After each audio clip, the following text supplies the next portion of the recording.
Yeah, I have a few. I just can't let you get away with saying some of the stuff you said. For one, the cost in almost every study that's been done, the cost shows that you're going to save money. If you're spending less than the state adequacy target, spending zero at the local level to educate a child, you're doing it at a much lower cost. I mean, the average student in the state of Missouri to educate at a public school is over $12,000.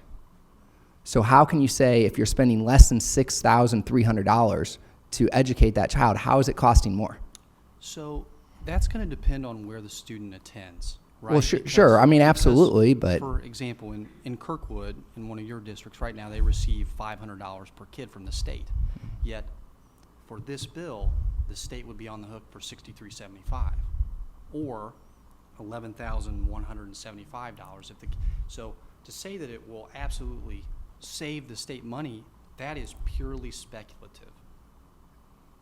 But to say that's going to cost is completely false. You're going at the local level. We know that money will come out of GR. I mean, we know that fixed to cost. educate children, which is a core Correct. Function of government. Correct. So the question is. So the question is. It's a core function of government to fund public schools. Well, if you're spending money to educate a child, that is public education.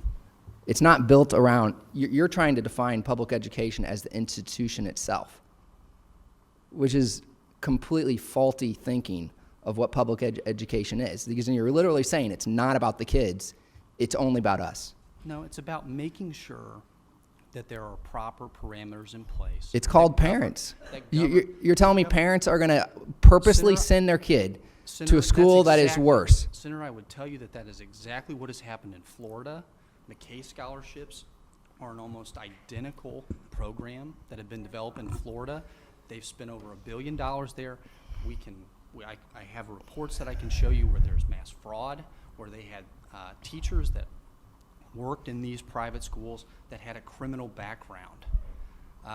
There are no checks and balances for certain programs. And the checks on balances on public schools are not very good. I mean, we could go district after district that has less than 30% proficiency in math and English, and yet they continue to exist forever.